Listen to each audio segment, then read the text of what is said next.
August 15, 1945, Saipan Island, Northern Marianas.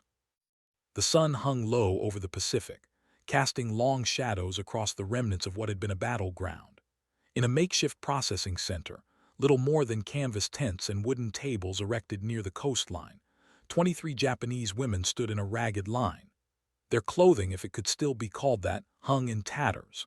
Months of hiding in caves, of rationing meals down to handfuls of rice and wild roots, had left the fabric clinging to frames that had become gaunt, almost skeletal. The tropical heat was suffocating, yet each woman wrapped her arms around herself, not against the warmth but against the vulnerability of what was to come. Behind them, the ocean murmured its eternal rhythm. Before them, American soldiers in pressed olive uniforms gestured toward a tent opening. The interpreter's voice, stilted and formal, cut through the humid air. "You must remove your clothing for medical examination." The words landed like artillery shells. Silence spread through the line, a silence so complete that the distant cry of seabirds became deafening. These were not soldiers in the traditional sense. They were nurses, factory workers, comfort women, civilians who had been swept into the machinery of total war. They had been taught that capture meant violation, that surrender meant dishonor worse than death, that American soldiers were beasts who would take everything, including dignity, and leave nothing but shame. For weeks, they had heard the stories whispered in the caves of Saipan's interior, tales of mass rape, of women thrown from cliffs, of brutality that made death seem merciful. The emperor's voice on the radio just days earlier had spoken of enduring the unendurable, but no one had explained what form that endurance would take. Now, standing before foreign men with incomprehensible words and unreadable expressions, the moment of ultimate vulnerability had arrived. What happened next would challenge everything these women had been conditioned to believe about their enemy, about warfare, and about the nature of the men who had dropped fire from the sky and torn their empire apart island by island. The Japanese military apparatus had spent years constructing an ideology of American savagery. It was not mere propaganda. It was a comprehensive worldview woven into the fabric of wartime society. From 1941 onward, the Japanese population had been fed a steady diet of stories depicting American and Allied forces as subhuman devils, Kichikube, demon beasts from America and Britain. Newsreels showed fabricated atrocities. Radio broadcasts described Americans as racially degenerate, lacking the moral discipline and spiritual purity that defined the Yamato people. Children's textbooks illustrated Allied soldiers as grotesque caricatures with fangs and claws. For women, the messaging was even more specific and terrifying. Capture by Americans meant sexual slavery, torture, and public humiliation. Better to die by one's own hand, the propaganda insisted, than to fall into enemy clutches. This wasn't abstract fear-mongering. The military distributed grenades to civilians on Saipan, Okinawa, and other contested islands with explicit instructions for their use. Families were told to hold the grenades close and pull the pins together rather than surrender. On Saipan alone, hundreds of Japanese civilians, mothers clutching infants, elderly couples holding hands, had leaped from the cliffs at Marpy Point in July 1944 rather than face what they believed awaited them below. American soldiers, watching through binoculars from offshore vessels, had been horrified by the sight. They had tried using loudspeakers to promise safety, to assure the civilians that surrender meant life, not death. But the words fell on ears deafened by years of indoctrination. The ocean had swallowed them all, bodies tumbling through the tropical air like broken birds, crashing into the rocks below where the waves turned red with blood. For those who survived the initial invasion and spent months hiding in Saipan's labyrinthine cave systems, the fear only intensified. They subsisted on dwindling supplies, watching companions die from wounds, disease, and starvation. The women among them carried an additional burden, the knowledge that if captured, their bodies would become the final battleground. Japanese military culture had its own dark relationship with women in war zones. The comfort women system, which had enslaved hundreds of thousands of women from Korea, China, the Philippines, and Japan itself, was an open secret. The military had normalized sexual violence as a logistical necessity, a pressure valve to maintain troop morale. In this context, the assumption that American forces would do the same wasn't a leap of imagination. It was a projection of their own military's practices onto the enemy. Yet history's great ironies often hinge on such projections. What the Japanese military command failed to anticipate was that the United States military, for all its industrial might and capacity for destruction, operated under a fundamentally different set of assumptions about the treatment of prisoners and civilians. The Geneva Conventions, though imperfectly applied, were not mere suggestions. They were encoded in field manuals, drilled into soldiers during training, and enforced by a command structure that understood the strategic value of humane treatment. When American forces captured Japanese soldiers or encountered civilian populations, they were operating within a legal and ethical framework that, however imperfectly executed, stood in stark contrast to the narrative those prisoners expected. The women standing in that processing line on Saipan had rehearsed their final moments countless times in their minds. Some had already attempted suicide and failed, whether through misfired grenades, severed arteries that clotted before death arrived, or simply being pulled back by companions who couldn't let go. Now, faced with the order to undress, the moment seemed to have finally come.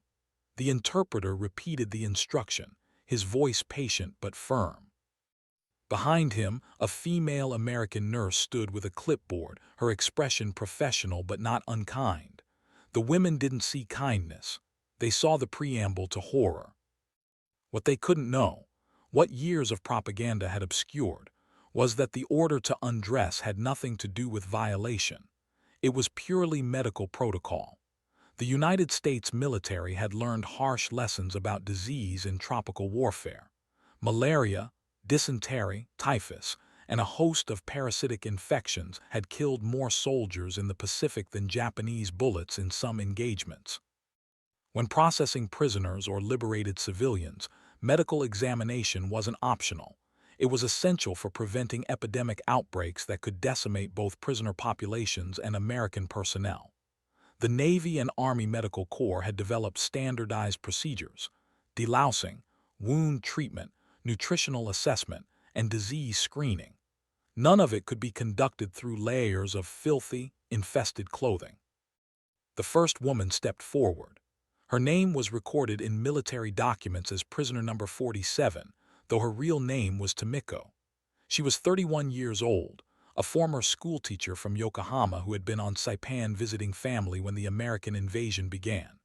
Her kimono, once a pale blue decorated with cherry blossoms, now hung on her frame like a shroud, stained with cave mud, torn at the sleeves, smelling of smoke and unwashed bodies. With trembling hands, she began to untie the obi sash at her waist. Her fingers fumbled. The knot had been tied and retied so many times with shaking hands that it had become a hard lump of fabric. An American soldier, seeing her struggle, stepped forward to help. Tomiko flinched backward so violently she nearly fell. The soldier stopped, raised his hands palms out, and stepped back. He said something in English, soft, apologetic. The interpreter translated. He says he's sorry. He will wait for you to do it yourself. This small gesture, the stepping back, the apology, the patience, landed in Tomiko's mind like a stone dropped into still water. It didn't match. None of this matched. The demons of propaganda didn't apologize. They didn't wait. They didn't step back. But the conditioning was too strong, the fear too deeply rooted. She continued undressing, her mind braced for the violation that must surely come next. The kimono fell away, leaving her in undergarments so threadbare they barely existed. The American nurse approached, not roughly, but with the brisk efficiency of someone conducting an examination thousands of times. She checked Tomiko's scalp for lice, examined her skin for lesions, looked into her mouth, listened to her breathing. The entire process took perhaps 3 minutes. Then the nurse gestured toward a wooden bench where stacks of clothing waited, American military issue, olive drab and practical but clean. New. Whole. The nurse selected items by size and handed them to Tomiko. A cotton shirt, utility trousers, underwear still wrapped in paper, a pair of canvas shoes. The clothing was men's issue, standard GI surplus, but it was functional and, most importantly, intact. Tomiko took the bundle with hands that had gone numb. She stared at the fabric, sturdy cotton, machine-made, smelling faintly of industrial laundry soap. The nurse pointed toward another tent and spoke a word that needed no translation. Shower. Inside the shower tent, metal drums had been rigged with pipes and shower heads, heated by portable units that ran on diesel fuel. The water was warm. Actual soap sat in dishes, thick bars of military-issue cleanser that lathered in abundance. Tomiko stood under the spray and felt something break inside her. Not horror, not violation, something else entirely. The water sluiced away weeks of cave dirt, of fear sweat, of the grime of survival. It ran brown at first, then clear. Her skin began to remember what cleanliness felt like. And with that physical sensation came a cognitive dissonance so profound it was almost painful. These were the demons. These men who provided warm water and new clothing, who stepped back when she flinched, who apologized through interpreters for causing discomfort. The other women went through the same process, each carrying her own expectations of horror, each emerging with the same confused expression. By evening, all 23 women sat in a mess tent wearing clean American uniforms, eating from metal trays piled with food, corned beef, white bread, canned peaches, coffee with sugar. The portions were generous, not survival rations but actual meals. For women who had been rationing individual grains of rice, who had boiled tree bark for sustenance, the abundance was incomprehensible. One woman, documented in military records as Prisoner 52, began to cry while eating canned peaches, not from sadness but from the sheer cognitive impossibility of what was happening. The syrup was sweet. The peach slices were soft. There was enough. There was more than enough. A second helping appeared when she finished the first, delivered by a young American soldier who couldn't have been more than 19, who smiled awkwardly and walked away before she could respond. This pattern repeated itself across the Pacific theater as the war ground toward its conclusion. On Okinawa, where civilian casualties were catastrophic and survivors emerged from caves half-starved and traumatized, American processing centers followed the same protocols. Women arrived expecting the worst. They received medical care, clean clothing, food, and shelter. The disconnect between expectation and reality began to crack open something fundamental. The military recorded these interactions in field reports and after-action assessments, though not from any humanitarian impulse to document kindness. The reports were clinical, focused on logistics, disease prevention rates, processing efficiency, resource allocation.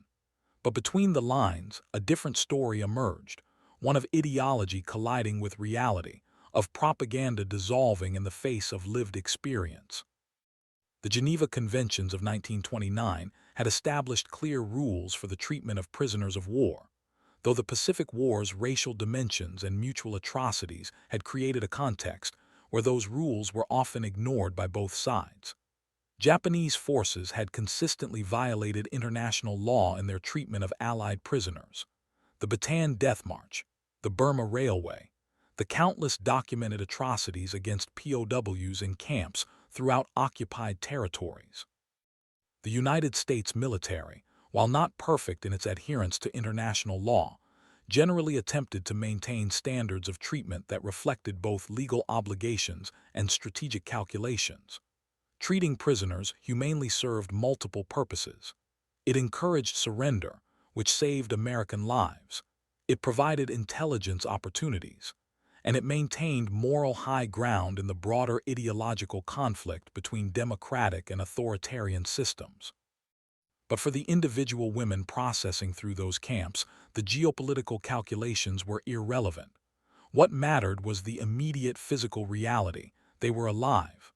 They were clean, they were fed, and they had not been violated.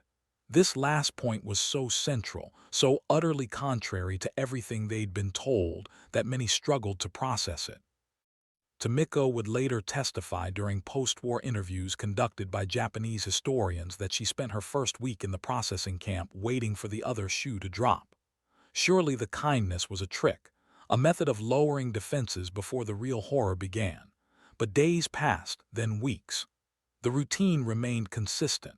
Roll call, meals, basic medical care, and gradual processing toward repatriation or relocation. The American soldiers running these camps were, for the most part, young men from places like Iowa and Tennessee and California, farm boys and factory workers who'd been drafted into the largest military mobilization in history. They'd been trained to fight, but also trained in basic principles of the laws of war. They'd seen combat, lost friends, harbored their own racial prejudices and hatreds, yet the protocols held. The field manuals were followed. The presence of female nurses and medical officers in the processing centers created a buffer that reduced opportunities for abuse. The system wasn't perfect, incidents of misconduct occurred and were documented and in many cases prosecuted under military law. But the systematic, institutionalized sexual violence that Japanese propaganda had promised never materialized. Instead, there was bureaucracy, forms, medical examinations, rations, boredom. The symbolism of clothing became central to the psychological transformation many female prisoners experienced. In Japanese culture, clothing carried profound meaning. The kimono was not merely a garment but an expression of identity, class, and social position. To be stripped of one's clothing was to be stripped of humanity itself, reduced to naked vulnerability. The propaganda had weaponized this cultural understanding, promising that American captors would use nakedness as a tool of humiliation and prelude to assault. But the reality inverted the symbol.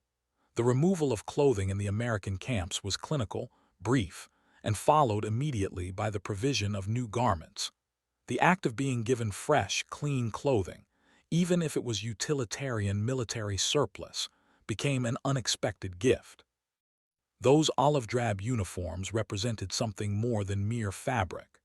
They represented a society with such industrial capacity that it could afford to give prisoners new clothes rather than leave them in rags. They represented a military system that calculated the material and morale cost of providing proper care to prisoners and determined it was worthwhile. They represented, in their very ordinariness, the vast gulf in productive capacity between the American industrial machine and Japan's increasingly desperate wartime economy. By 1945, Japanese civilians were being issued clothing made from recycled materials, from processed wood pulp, from anything that could be woven. Quality was irrelevant. Availability was everything. Children wore clothes made from old military uniforms cut down and resewn. Women's kimonos were unraveled and reknitted into winter garments. Nothing was wasted because there was nothing to waste. In this context, receiving a new American-made uniform, however plain, however utilitarian, was a revelation. The stitching was even and machine-perfect. The buttons were intact. The fabric, while rough, was durable and whole. These small details accumulated in the minds of prisoners, building a picture of the enemy that contradicted everything they'd been taught. If the Americans were losing, as Japanese radio had insisted for years, why was there such abundance? If they were desperate, why waste resources on prisoners? If they were barbaric demons, why did they care about lice prevention and nutritional deficiencies? One woman, a former nurse named Akiko who had worked in a military hospital on Saipan, found herself particularly struck by the medical supplies in the American camp. She had spent months watching Japanese soldiers die from treatable wounds because antiseptics and antibiotics were unavailable. She had reused bandages until they fell apart, had diluted medicines to make them stretch, had watched infection claim lives that could have been saved with proper supplies. Now in the American processing center, she saw boxes of sulfa drugs stacked carelessly in supply tents, morphine ampules distributed with casual abundance, bandages used once and discarded. The waste, from her perspective of desperate scarcity, was almost obscene, but it also told a story. This was an enemy that could afford to waste supplies, that could afford to treat prisoners with medicines their own troops lacked. The implications were staggering. The transformation in perception wasn't universal or immediate. Many prisoners remained suspicious, traumatized, unable to reconcile the reality of their treatment with years of indoctrination. Some withdrew into silence, eating the food mechanically but refusing to engage with their captors beyond the minimum required. Others remained convinced that repatriation to Japan would bring punishment for the shame of survival, of capture, of failure to commit suicide. The stigma of surrender was so powerful in Japanese military culture that many prisoners expressed more fear about returning home than they did about their current captivity. But gradually, as weeks turned to months in the processing centers, small changes accumulated. Women began to talk among themselves, comparing experiences, testing theories. The ones who had been captured earlier shared information with newer arrivals. Word spread. The Americans follow rules. They have doctors. They give real food. They don't. The sentence often trailed off, the unspeakable thing that hadn't happened becoming itself a form of communication.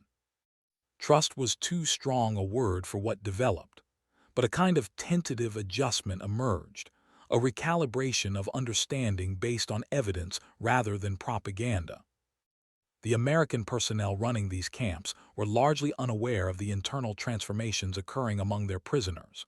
To them, this was simply duty, following regulations, processing people efficiently, preventing disease outbreaks. The cultural and linguistic barriers were so profound that meaningful communication was rare. Interpreters were scarce, and often themselves recent immigrants whose Japanese was formal and outdated, disconnected from the colloquial speech of the prisoners. Orders were given, obeyed or not, and the administrative machinery ground forward. Few American soldiers thought deeply about the psychological impact of handing out clean uniforms or providing hot meals. It was simply what the manual said to do. Yet in this gap between intention and impact, between bureaucratic process and lived experience, something profound occurred. The simple act of following the rules, of treating prisoners according to international law and military protocol, became a form of ideological warfare more powerful than any propaganda leaflet.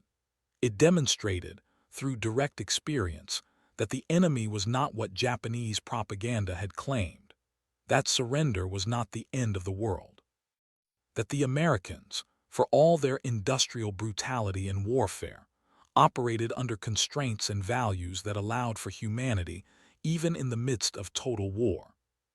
Historians examining post-war testimonies from female Japanese prisoners consistently note a particular pattern.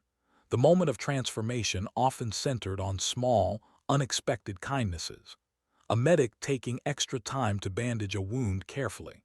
A soldier offering his canteen to a thirsty prisoner without being asked. A female nurse speaking gently while conducting examinations. These weren't grand gestures or official policies. They were individual acts of basic decency, made spontaneous within a framework that permitted, even encouraged, such actions. But for women who had been conditioned to expect systematic brutality, each small kindness accumulated like evidence in a trial, building a case that challenged everything they thought they knew.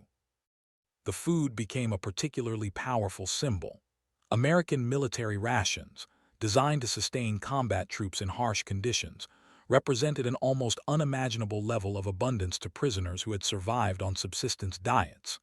The canned goods especially, fruits preserved in syrup, meat already cooked and preserved, condensed milk thick and sweet, spoke of an industrial capacity that Japan couldn't match even in peacetime, let alone in the desperate final months of the war. Each meal became a silent argument. How can the enemy be losing when they have this much? How can we have been winning when we were starving? The cognitive dissonance was painful. To accept that the food was real, that the abundance was genuine, required accepting that the propaganda had been false. And if the propaganda about American cruelty was false, what else might be false? The question, once opened, couldn't be closed. It spread through prisoner populations like a virus, undermining the foundations of everything they'd been taught. Some prisoners resisted this cognitive shift, clinging to alternative explanations. This was a special camp, designed to deceive. The real horrors happened elsewhere. The Americans were fattening prisoners for some darker purpose. But these rationalizations became harder to maintain as time passed, and the promised horrors never materialized. By September 1945, with the formal Japanese surrender signed and the war officially over, the processing centers began transitioning toward repatriation. For many female prisoners, the prospect of returning to Japan brought new anxieties. What would await them there? Would they be punished as traitors for surviving? Would families reject them for the shame of capture? The social stigma of surrender was so profound that many prisoners delayed return as long as possible, preferring the liminal space of American custody to the judgment waiting at home. Those who did return found a Japan that had itself been transformed. The firebombing campaigns had left cities as burnt ruins. Hiroshima and Nagasaki had introduced the world to atomic horror. The emperor himself had spoken on the radio, his voice heard by common subjects for the first time in history, admitting defeat and calling for surrender. The entire structure of reality that had defined Japanese wartime society had collapsed. In this context, returned prisoners found themselves part of a larger national trauma, their individual experiences of capture subsumed into the collective experience of defeat. Yet their testimonies, when they were eventually recorded, carried a particular weight. They had seen the enemy not as propaganda caricatures, but as human beings operating within systems and constraints. They had experienced the practical application of American values, not the idealized democracy of propaganda, but the mundane bureaucracy of medical protocols and prisoner processing. And in that mundane reality, they had discovered something that challenged the foundations of Japanese militarism. The enemy was not inhuman. The enemy had resources to spare. The enemy operated under rules that limited barbarism, even when barbarism might have been militarily advantageous. The American soldiers who had served in those processing centers mostly returned home with little fanfare. They had been support personnel, not combat troops. Their war had been paperwork and disease prevention, not glory and medals. Few spoke much about their experiences, and even fewer reflected on the ideological implications of their mundane duties. They had followed the manual. They had done their jobs. They had processed prisoners efficiently and prevented epidemic outbreaks. Mission accomplished. But in the grand machinery of ideological warfare, in the long competition between democratic and authoritarian systems, their mundane adherence to protocol had achieved something propaganda alone never could. They had demonstrated, through direct experience, that American military power operated within constraints shaped by law and values, that abundance and cruelty need not be partners, that even in the brutality of total war, systems could be designed to preserve minimum standards of human dignity. The symbolism of that clothing, those olive-drab uniforms handed to frightened, traumatized women who expected to be stripped of more than just their rags, became in retrospect a perfect encapsulation of the ideological contest at the war's heart. Not freedom versus tyranny in abstract terms, but the concrete reality of what each system did with its power and resources. Japan's military government had promised strength and spiritual purity, but delivered starvation and suicide grenades. America's democracy, for all its imperfections and contradictions, had delivered clean clothes and medical care to its enemy civilians. The propaganda promised demons. Reality delivered bureaucracy. In the decades after the war, Tomiko, the former schoolteacher from Yokohama who had stood trembling in that first processing line, kept a small scrap of olive-drab cloth in a box in her home. It was cut from the uniform she'd been given that August day in 1945, preserved through the chaos of repatriation and the long reconstruction of post-war Japan. She never fully explained to her family why she kept it. The story of her capture and detention remained largely unspoken, buried under the shame of survival that Japanese society imposed on those who hadn't chosen death over surrender. But sometimes, late at night, she would take out that scrap of cloth and run it between her fingers, feeling the sturdy weave of American cotton. And she would remember the moment when the world inverted, when everything she'd been taught revealed itself as lie, when the demons offered warm water and new clothes, when survival became possible again. The fabric was ordinary, mass-produced, utilitarian, but it had carried a message written in thread and dye and machine stitching. You are not going to die today. You will be fed. You will be clean. You will be clothed. You will be treated according to rules that exist beyond the moment, beyond the war, beyond the hatred. The great ideological contests of the 20th century were fought with bombs and bullets, with propaganda and espionage, with economic systems and political philosophies. But they were also fought in small moments that accumulated like drops of water wearing away stone, in the decision to follow medical protocols even for enemy prisoners, in the choice to provide clean clothing rather than leave captives in rags, in the mundane bureaucratic acts that demonstrated, more powerfully than any speech or manifesto, that some systems preserved space for humanity even in total war. The women who stood in that processing line carried their transformation quietly. They weren't heroes or martyrs. They were survivors who learned that the enemy was human, that propaganda was lies, that abundance could coexist with victory. They returned to a defeated nation and lived ordinary lives, raising children, rebuilding communities, mostly silent about what they'd experienced. But in their silence was knowledge. The demons had given them clothes. The monsters had offered food. The savages had followed rules. And in that inversion of expectation lay a truth about the nature of power and the choices civilizations make about how to wield it. The scrap of olive-drab cloth said nothing. It was just fabric, aged and worn, kept in a box by an old woman whose reasons remained private. But it represented a moment when the world cracked open and showed a different face than the one propaganda had promised. It represented the weight of kindness in a universe of cruelty, the possibility of mercy in the machinery of war. And it represented the power of simple, bureaucratic adherence to principle, of treating prisoners like human beings, because the manual said to accomplish what no propaganda could ever achieve.